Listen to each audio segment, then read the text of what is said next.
አዲስ አበባ ከተማ ነዋሪዎች ከቦሌ ኤርፖርት ጀምሮ እስከ 4 ኪሎ ያለው እድሳት የሚጠናቀቅ ይሆናል።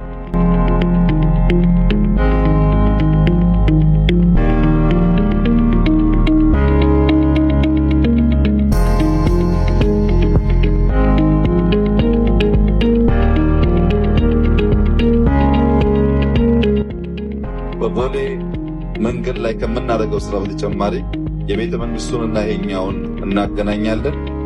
ከዚህ በተጨማሪ ቦሌ አካባቢ ፒኮክ እና ወደ ኦልድ ኤርፖርት አቦ አካባቢ ያለውን ዞላ ፓርክ የግለሰብ ፓርክ ነው በማስፋትና በማዘመን ቀጥታ ወደ እንጦጦ እንወጣለን።